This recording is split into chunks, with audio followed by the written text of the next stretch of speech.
Well, great. Well, I'll go ahead and get started if that's okay. Uh, as you heard, we're the principal at Westwood High School. Westwood High School is here in West Mesa. We have approximately 3,500 students, a very large urban comprehensive campus. And one of our mottos is where everybody is somebody. And we also like to add to that slogan, where everybody is somebody to somebody. And we know that there's been a problem of practice with our freshman students. We know that freshman students are one of the most large at-risk student, not only at Westwood, but across the nation. And so how do we onboard them, make them feel comfortable, and get them into one of the great programs? And as you can see on the screen right here, we have many great programs. I don't know what we're missing. We have a great athletics program. We're an IB World School, an AVID school. We have ROTC. We have the art, music, and clubs, the CTE, you name it, we have it. And so we want to ensure that when students come onto our campus, they understand these wonderful opportunities and get them plugged in, because being such a large campus, we don't want the students to be lost, especially amongst 3,500 students on 65 acres. And so how do you develop those small learning communities within a large urban comprehensive campus? The portrait of a Mesa Public Schools graduate, every student in Mesa Public Schools is known by name, served by strength and needs, and graduates ready for college, career, and community. So how do we really live into that promise right there? How do you know every student by name?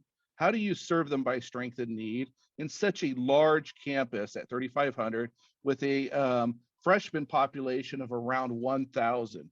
That is a pretty high task for anybody to do. But this innovation that we put into place here at Westwood helps address those things right there that lead into our portrait of a graduate promise.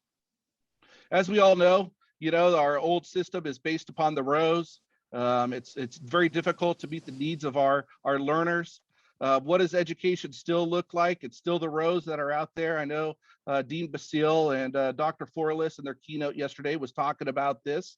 But then we go into the pandemic, and this was a lot of discussion that was out there, and you have some great headlines: education and pandemic, a crisis and possibly an opportunity.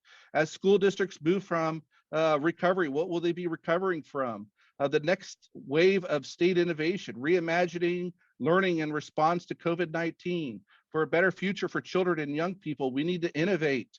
We have this large disruption out there. Let's take advantage of this disruption to create a learning system that will help serve the strength and need of all of our students. But many students return back to the rows, and we're trying to get students back into this conformity of knowledge-based instruction and regurgitating it onto a standardized test. And we know that's not how the students learn, or that's not the way that the workforce is out there. And so our motto here at Westwood is that we're warrior-centered, future-focused, that everything from being a student-centered, teacher-centered, our community being centered here, and helping them be a better citizen when they graduate from Westwood High School into college, career, and community. So our North Star and everything that we do within our ninth grade teams is around the portrait of a graduate. And the district did a great job, our school board and district leaders, our community coming together, talking about what are the attitudes and skills that we want each of our students to have when they graduate high school. And then you reverse it back, what does it look like in kindergarten, first grade, ninth grade? And this is what they came up with: is we want a student that is ethical, inclusive, and resilient. But the skills that we want our students to have is to be a collaborator, a communicator, a community contributor, creative thinker and innovator, critical thinker and problem solver. So what does that look like in our classrooms? Is it the traditional worksheet? Is it the traditional standardized test and benchmark? We should be gauging our students into these essential attitudes and skills in everything that we have. There's another big conference that's going on right now, right downtown Phoenix. It's the Solution Tree Conference. And Tim Brown was up there the other day, and one of my friends sent this to me about the top skills that students should have in 2025. That really lines up with our portrait of a graduate. That's the analytical thinking and innovation to, again, complex problem solving, critical thinking and analysis, leadership, social influence, resilience you see up there, technology use. So these are all the skills that we need our students to have. So again, what does it look like in your classrooms? And so we developed teams, and I believe we're in our 4th year of this, and we've piloted it for about 3 years. And I would say around September of 2020, in the 2021 school year, our admin team came together and said, okay, how are we going to respond? We're, in this remote virtual hybrid type of learning. We know students are going to be coming onto our campus. This is a good thing for all of our students. Instead of having 3 teams in our pilot, we need to go wall to wall with welcoming our students back onto our campus. And so we developed 6 teams. We have, we're serving 1,000 students. There's 4 teachers per team. At its most basic, you have an English 9 teacher, an Algebra 1 or geometry teacher. You have a biology teacher, and then you have a career technical education teacher doing a career exploration class. So it's 4 hours of time that the teachers are teaching. No bells determining their time, and getting the students into one of the great pathways that are here at Westwood High School. Now, I have on there that each team has variations to meet the needs of our learners, because we also have agriculture on our campus, and that counts for bio. And so there's 2 agriculture teams that are here. We have an AVID team. So instead of career exploration, they have an AVID elective. We have IB on our campus that's been successful for about 10 years. In fact, we take a lot of the teaming models that IB has done so successfully in the past, and we consider them a small learning community on our campus. So we consider them a team as well. Special education as well, we would consider a team, because we consider that a small learning community. But I want to go back that we have special education, ELL students on these teams as well. Going back to variations, you have Honors English 9. We also have, we had Honors Algebra 2 also on these teams here at Westwood High School. So here's our team schedule.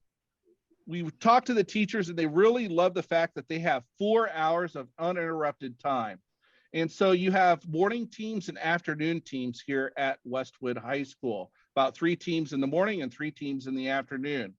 And you see here, you have team instructional time, periods 1 through 4. All the students then are in that rotation of time in periods 1 through 4. Period 5, they have lunch. And then the students have their electives, periods 6 and 7. And our teachers then have planning periods 6 and 7, to talk about their instruction for the next week. Our afternoon teams, they have their planning periods in the morning, and then our students have their electives, periods 1 and 2. They go to a 3rd period lunch, and then they have their team instructional time, periods 4 through 7 here at Westwood High School. So again, we have the expansion that we have here of the many different teams. Up close, here's a little bit up close of what our teams look like. And Mr. Head, if you don't mind talking a little bit about your team and the structure. Absolutely. So my team that I'm on has a model very similar to this. We have an English class that's just a general EL that has a ton of different sections built into it. We have an Algebra 1, a CTE, and a biology class. Those take up our first 4 hours. We are an AM team that works in the morning. We also have kind of the heart and soul of our team, our SPED instructional specialist, who is helping to basically build out lots of different co-teaching models and plans with all of us as we move through the year. The way my team operates is that in the afternoon, we use our 2 hours of prep time. We're all kind of together for the majority of those 2 hours. And we are building out our content and our schedules and our cross-curricular activities for the next couple of weeks together, as well as identifying students who need remediation time, students who might need to have a parent-teacher conference to discuss anything that's going on in the classroom, and assisting one another in pretty much any task that we need help with. We also have, we are lucky to have this semester resident teachers on our team as well, which is kind of expanding our ability to do more in the classroom. We have, I think, roughly right now about 145, 148 students in our cohort. And what is nice about this 4-hour chunk is that we're able to kind of like manipulate where the students are at and how much time they have in order to do a couple of very fancy things with our 4 hours. Can we get the next slide, Mr. Gilmore? So here's a quick snapshot of one possible schedule that we use. So in the morning, we will have anywhere from, let's say, if you want to use a regular 1-hour class block, to maybe a 2-hour or a 3-hour class. Let's say we have a lab going on in biology. I know I need 2 days for the lab, and it's going to be a very intense lab, a very hands-on lab. So I'm going to take an hour and a half on Monday and 2 hours on Tuesday, and then I'm going to give that time back to their teachers on Wednesday, Thursday, Friday. What's nice about having our block in the morning is that it's completely flexible, and we can manage it day to day, and we can allow for things like our big inquiry projects that we are doing every semester. We can allow for our cross-curricular activities that we're doing usually once every 2 or 3 weeks. We have a big cross-curricular project that goes between at least 3, if not all 4 of our classrooms. It also allows us to spot check in every single classroom if we need remediation. So normally, as you going through the week, you're having trouble trying to like find time to go back. I need to do remediation on this standard. I need to redo tests or allow time for test retakes. That's kind of a non-issue with this schedule, because in our planning meeting afterward, we can all just talk about it, find a slot to give for that teacher, and then we give the time back to the teachers maybe the week after or later on in the week. It's very, very useful for us. Another thing that we've been using our evening time for is afternoon time, is we can communicate with the elective teachers for those students and try and identify times when we can pull them for maybe like 10, 20 minutes to go over anything that we need to in class, or maybe we need to have a sit-down talk with them about something that occurred in the classroom that day, and try and identify, let's say, social contracts or classroom contracts, or trying to help them out with a tough situation they dealt with the social structure of the classroom. It's very useful for us. Can we go to the next slide, Mr. Gilmore? So I'll jump in on that. Yeah, go ahead. Yeah, go ahead. No, you go ahead. All right. So what we also have is a deal with ASU prep. We all have online teachers with our Alex teachers, and on Wednesdays our math teachers, our algebra teachers work with an online teacher from various parts around the country, but they are able to drill down what lessons they need more help with in the Alex software with algebra. And you can see right here a couple students meeting with the teacher out in the hallway working on that standard.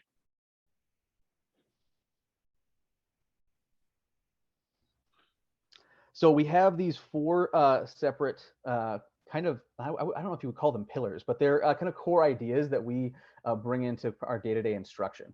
And they're the things that drive our semesters forward as well. Inquiry is a big part of what we're doing right now in the teams. We are actually in the process of building out our inquiry showcase for 4th quarter right now, with 3 out of the 6 teams who are going to be working on basically a collaborative quarter-long project in which the students are going to engage with the 17 UN initiatives for change on our planet. And in doing so, we are trying to allow them a space of freedom, as well as modeling and chunking all the different levels of inquiry based on student needs and student ability levels. That's kind of a macro of what we're doing as a project as a whole. But alongside that, in the classroom, we are also engaging with day-to-day inquiry, especially in our science classes, in our CTE classes. Alongside that, one of our big focuses this semester is on communication. Students being able to communicate their ideas, being able to communicate with each other, and being able to communicate with their instructors. We're using kind of these other 2 pillars, construction and expression, to help them develop those skills.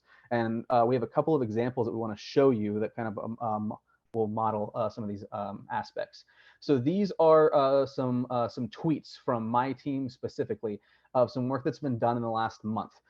You will see a couple of different models of content creation for the classes. Up in the top left, you have interactive notebooks and students doing a kind of deep dive inquiry into Engineering, they're currently working on a bridge building project inside of CTE, trying to work on their levels of design and engineering process skills. Over in the middle right there, you'll see affinity mapping in bio, where the students who are working on engaging with ethical and social issues in regards to current genetic technology. And that class was really focused on them discussing, communicating, trying to develop about 2 or 3 different communication skills, and then to be able to do that not just verbally, but in written form. On the right-hand side, we have, again, a couple more examples of engineering, as well as the first beginnings of one of our cross-cap project over on the bottom right, where our instructional specialist is having the students begin to do what we have been using as a very important tool in our classrooms, which is notice, no wonder, trying to do some critical thinking skills on the day-to-day with some topical topics. Can we go to the next slide, Mr. Gilmore? I want to pause real quick, if you yeah. don't mind, Mr. Head, Yep. because we touched upon it before, and we might have some special education teachers that are out there. And Mr. Head talked about how critical the special education teacher was there. But we also know that there's sometimes a stigma with the name of a special education teacher. And so we call her the instructional strategist. And so Mr. Head used that a few times when he was talking about this, because her as an instructional strategist, we know the content. The special ed teacher or the instructional strategist knows the brain, and they know how to reach the many different learners that are in that classroom. And so she's been really key on this team to working with Mr. Head and Mr. Reedy on different instructional strategies to meet all of the students in that classroom. And so they've been doing some really great lessons, co-teaching with her in there, meeting the needs of all of our students. It's really been a boon for all 4 classrooms, because in my classroom, UDL, Universal Design of Learning, and UDI, Universal Design of Instruction, are very important. And I try to make sure that every day is structured around that method. But we're able to, with Miss Owen, to basically create a web between all 4 classrooms that will connect the UDI and UDL between all 4 content areas. So the students are developing those skills consistently for all 4 hours, and we've been noticing a change. Not a change. We've been noticing the effects of that in the students. The skills are finally starting to kind of blossom after a semester of practice with this, which has been nice. So we have a couple more examples here. This is from our team across the way. They've been doing some very cool work with different types of methods in their classrooms. They've been using a lot of engagement through writing and storytelling recently. And the students are grouped up in a couple of different ways, and they're trying to do storytelling across different groupings, so across different classrooms. So they'll have storytelling that is going from, let's say, a group that is embedded in English, but then they're going to communicate and work with students who are currently, if you look at the timeline, embedded over in the math classroom. So that even though they're not in the same room, they're doing collaborative storytelling with other students in their program. They have been very focused on community outreach over the last couple quarters, and their showcase over, I believe last quarter was specifically I can't remember what the name of it was. Don't you remember what the name of their showcase was? Without mathematics, there's nothing you could do. So they had to stump the teacher of that. You know, there's everything in math, because what is a kid say in every algebra class? Well, really every math class, including me. You know, why do I need to learn this? And so everything was about why you need to learn this standard. And so they had to try to stump the teacher throughout it, but they found that everything that they do is around math. And so you can see in this top left tweet here, that's our math teacher. And feel free, if you're on Twitter, to follow these wonderful teachers that are out there, because I think Twitter is just a great way for us as professionals to share the great things and tell the story or the narrative that's going on in our classrooms. She created a great partnership with Landings Credit Union, and they talked about buying and credit, and you know, they're really sponsoring the class and getting the kids engaged about their future. We've had what you're seeing right now on our screen is from our group. We've had a very big focus on art expression and physical building, model building over the last couple of quarters. In the bottom left, you're seeing our first art project, essentially, that was done between Miss Owen basically built a classroom out to co-teach with biology. And while they were going through and learning about different types of cells and identifying similarities and differences, they were building out trash cell models. So we brought in recycled materials from basically our homes and anybody who would donate, and the students spent a week learning about the cells in my classroom and then building out models of those cells they were learning about in the second space, which was very cool. In the top right over here, you're going to see one of our big crosscasts that we did last semester, which we'll be doing again because it was a lot of fun. The students had a blast with it, where they created their own small business. So this was a crosscat between CTE and bio. In CTE, they developed from the ground up their own business model for a food truck. And they had to do, there was a lot of research that was involved, and they did a number of lessons over about 2 to 3 weeks, engaging with that field of business. While in biology, they were learning about the science of macromolecules and how those affect, how the study of macromolecules affect nutrition and go in and play a part in our country's essentially dietary needs and setup and restrictions. And they had to embed those that science into their menus that they were creating for their food trucks.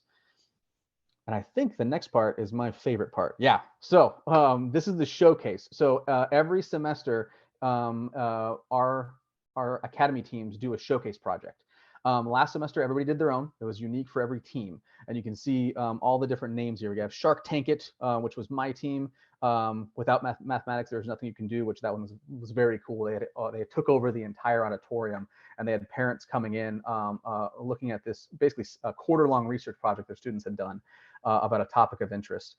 Garden Beds Galore, there was a team that kind of took over our outdoor garden, and they did research on basically growing gardens and the effects that can have on, I believe it was your life, but how you can change your life growing your own food. Myths of the World meets roller coasters was a very neat, you'll see a picture of that in a moment, was a very neat project where they're embedding tales of mythology into a roller coaster design and then mathematically trying to solve acceleration, speed, and slope for the marbles as they travel through the 3D story. The world of AI was very interesting. Every student had a different project. They studied artificial intelligence for 3 weeks and basically created 4 science fairs in each of their classrooms where the students basically took a stance. It didn't have to be for or against, but just took a stance on AI and made created hypotheses about how it was going to affect our futures. And then Food for Harvest, again, tying into the garden beds, was super, super interesting. Can we get the next couple slides, Mr. Gilmore, if we can see some examples of these? So this one, actually, Mr. Gilmore, this was your favorite one. You want to talk about this one? Just the ways that students, we allow them to have the creative agency, right, to display their learning. And this is, again, the without mathematics, there's nothing you could do. And they basically put this honeycomb structure together. They were talking about the Fibonacci sequence, and then they related that to poetry as well. And this student here, with his creative agency, he came in and he did it as an animal because he was relating the future of ecology and conservation to math. And he just had a wonderful PowerPoint presentation about how math is will help us with the future of conservation in the world. So again, giving the students the creative agency to present. And going back, we invited everybody from parents to teachers, school board members. The kids need to get used to communicating their findings and their learnings. And we all set them up, and hopefully by the end of the year, they have that more efficacy to present in front of crowds. Here we have some images of, we have the AI project as well as the mythological roller coasters. So you're seeing some examples of the end product of these students' research over the course of 3 to 4 weeks. So in the top left, we have, I believe that was an argument. I think it was just an examination. I don't know if that group actually made a determination or not. But they were examining whether or not AI was good for humanity, and that they had some very interesting insights. On the bottom left, we have this student created a Twitter account to start kind of creating visibility for the controversies and the ethics around the use and production of AI. And then at the bottom left, and the top right over there, you have one of the examples of these students mythological roller coasters. They have their big poster behind, which is their examination of the myth, as well as the equations in math that they calculated to determine acceleration during different parts of the story, which were tied to the rise and fall of the story as it went forward, and demonstrating that for the students who were coming around. And I think this just shows just the variance of ways that, again, kids are displaying their learning, from the traditional poster board to using social media to display their learning, Instagram pages and Twitter pages, to create a discussion around a topic that they find very interesting to them. And again, this is a lot of cross-cat, a big goal question around that problem-based learning that we want students to have. And I think this is just a better picture, right, Mr. Head, of that? Yeah, that's just the same picture showing the students. This is one of the examples where we had students from all the other teams coming into their classroom. So the students were communicating their understanding of their big goal question to the students, but then we also had parents rotating through. I think we had some people from the district moving through the building that day as well, and other teachers and admin. So they were talking to people at different levels of society and the school world, as well as their parents. One of the big things that we talked about at the beginning is that we want students to get plugged into one of the many different programs here at Westwood High School. And so in that career exploration class, in January, we brought in all of our CTE programs, and each of the CTE programs had to have their industry partner with them to show what the future really looks like. And all the students went through this. They've been studying their, the beginning of the year, they look at their own natural talents and abilities, and do those natural talents and abilities match up with what they want to do in the future? If they don't, maybe these are some suggestions. And so it's an opportunity for them to really explore and talk to these industry professionals about what the future job outlook looks like for their profession that they want to go into. And then it's our goal, because we're in the registration season right now, is that these students are dialed into their next 3 years. They know the program that they want to do, whether it's through CTE or AP or IB or ROTC.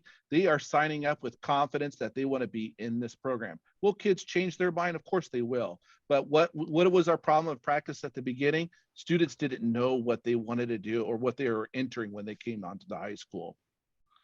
And so a big piece that we are starting to have is a community educator, where we were going to be bringing in industry professionals to kind of talk to the students and relate the curriculum that the teachers are doing for either one day, or they might take over a unit. And I'm looking at Mr. Head, maybe he's doing a riparian unit. Maybe we get Arizona Game and Fish to come in and talk about the reintroduction of the Gila trout into our ecosystem. That's that deeper personalized learning that we want the students to have.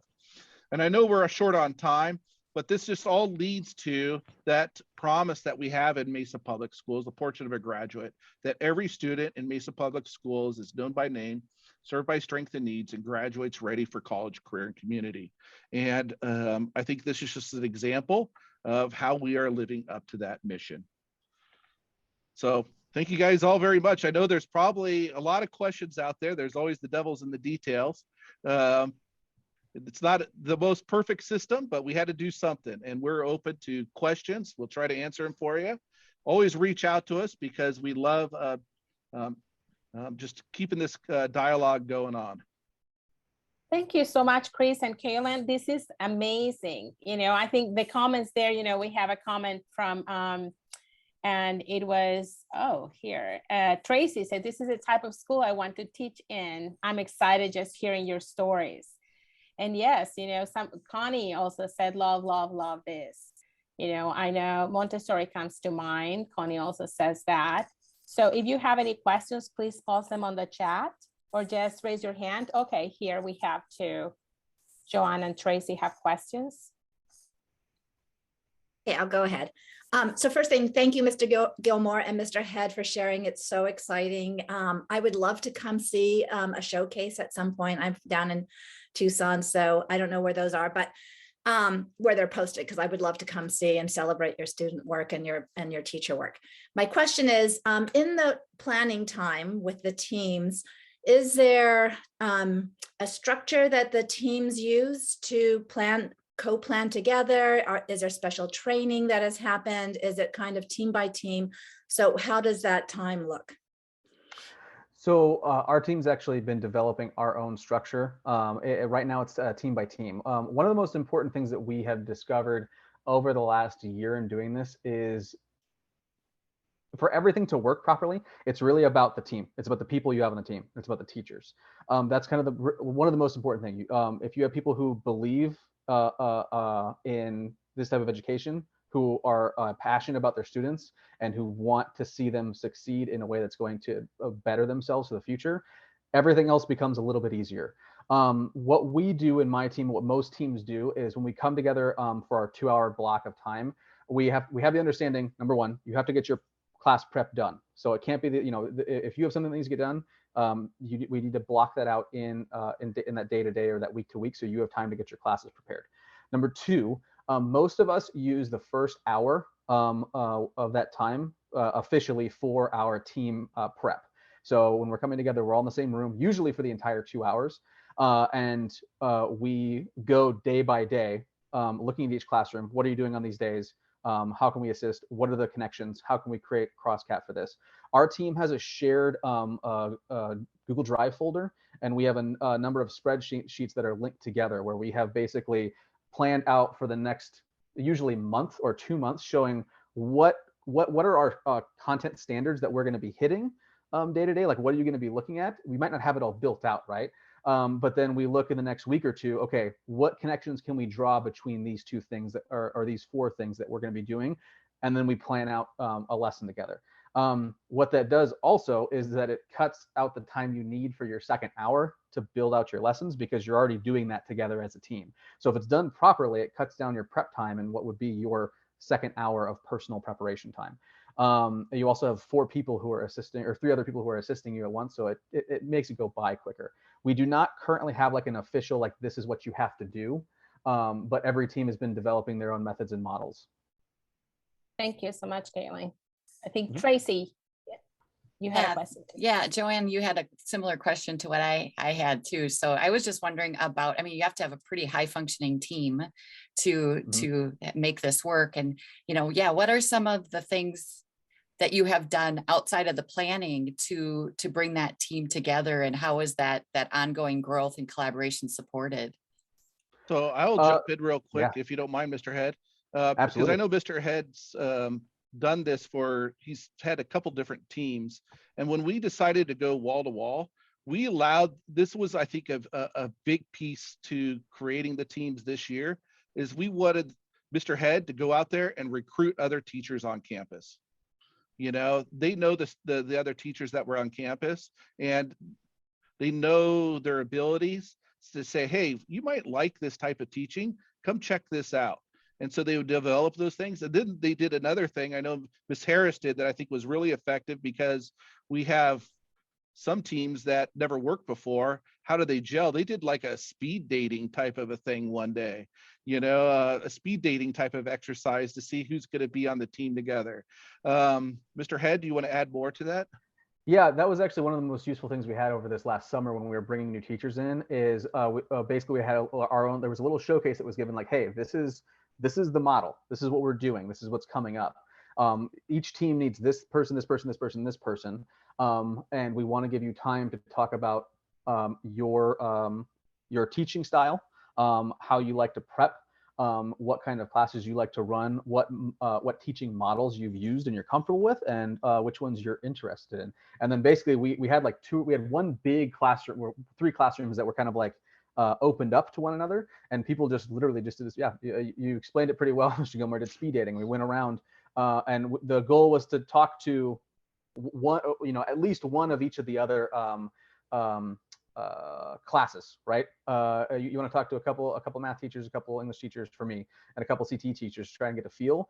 And then it was over the next month, we were all kind of like, we had a big file with all of our contact information, and you'd be emailing, we would set up meetings on Wednesdays, which is the time we have to do kind of like PD, and go and talk and meet with one another. Look at our classrooms, look at your content. How are things going?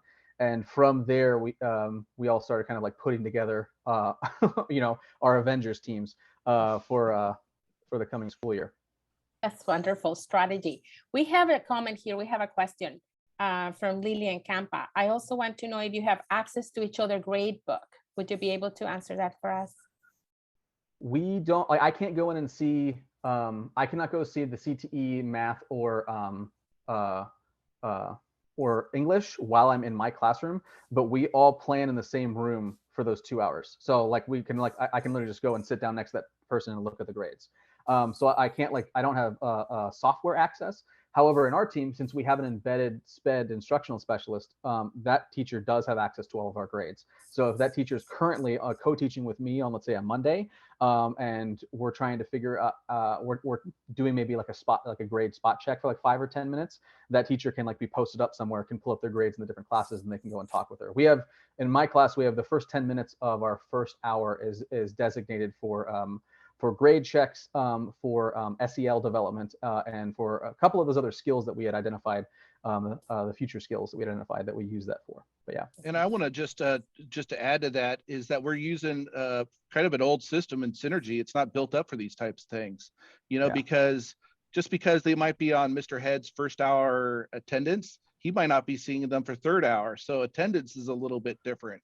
And so we're That's trying been to a struggle. balance that and working with Synergy to kind of use this type of teaming model. And hopefully with the power of us being Mesa Public Schools and working with ASU, that we could, you know, influence Synergy to this type of design. Yes, so let's continue. We have another question. Steve Erickson, would you like to go next, please? Yeah, thanks. First of all, congratulations and thank you for what you're doing and trying. Sure. At least anecdotally, it's really clear from what you've shared that it's energizing for your educators and for your students. I'm wondering about just measures of success and how this approach has made you orient around that. Has it changed the way you orient around either measuring or just tracking your progress towards that ultimate portrait of a graduate mission? Or if it hasn't much yet, if you all are still sort of using more ubiquitous indicators or measures of success or more traditional measures of success, like have you seen this approach have an impact on that at all? For students or teachers, like I'm just curious, how you're thinking about that and would be curious to hear about either or both. Yeah, so I'll jump into that a little bit. Talking to teachers, you know, one of our designs, our measures of success, of course, is retention, right? So working on a team that there's better job satisfaction, that they want to stick around. But we also realize that some people get into it. We've had a couple that, hey, this isn't the model for me, and so they get out.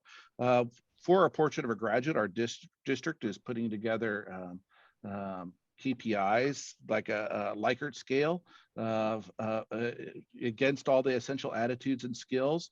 But just in our kind of focus groups with students, looking at some of their talking with them in interviews and through some of their surveys, their efficacy rates, you know, levels of efficacy are really increasing amongst all of those essential attitudes and skills. We're starting to see some promising data the last few years around discipline decreasing. Because these teachers, you can't split mom and dad, but in the traditional one classroom, one teacher model, these 4 teachers are on them all the time and constantly communicating and doing discipline right in there. We're starting to see lower failure rates in algebra. We know that that's a measure of success. That can kind of determine your graduation rate for 4 years. And so we're starting to see some promising data around that as well. But to your point, we are still in the early stages of identifying those measures of success, but I can just tell you orally just right now that those are some of the wins that we're getting. A couple of markers in our classroom. We don't have any that have been designated to us by, by the district. However, in my team, if you're educators in here, as you know, this has been one of the craziest years as far as like student culture on campus due to the pandemic. When our student group came in, it was, I'll just use the word a struggle in all aspects of the classroom. And for them, it was a struggle. They'd gone through a lot. And we've gone from, to give you an example from last week, we've gone from students not being able to, or not wanting to write down like a simple sentence answer, to talk to one another, to talk to the teacher, to engage with any kind of content, to the point now where in my classroom last week for an entire hour, they were continually verbally engaged with the ethics of cloning and produced roughly about over the course of that hour, I would say maybe a 2-paragraph response in the form of sticky notes to different questions. And on the same day in CTE, they built out 2 pages of bridge design engineering, which came from their personal research. Like, it was slightly guided with a teacher, but their research online. So, I mean, from September to now, we have a massive shift with probably the most difficult group of students, not difficult's not the right word, with students who have needed the most structure and the most supports that I've seen in the last 6 years I've been working with students. So we also use in my classroom, we're doing a type of, if you're looking at grading, we're focused more on mastery than grades. And so we embed lessons that are specifically targeted at those analytical skills and the skills that we want for a portion of a graduate to look at where students are semester by semester. And we will pop in lessons and assignments for those ones for those specific skills incrementally throughout the semester to see where they're at and if we're actually seeing progress. Oh, that's wonderful. Thank you so much. I don't think we have much time. We have 1 minute left. I don't think we have time for another question, but I think this has been a very, very interesting session, and we really appreciate all the information that Mr. Gilmore and Mr. Head have shared with us.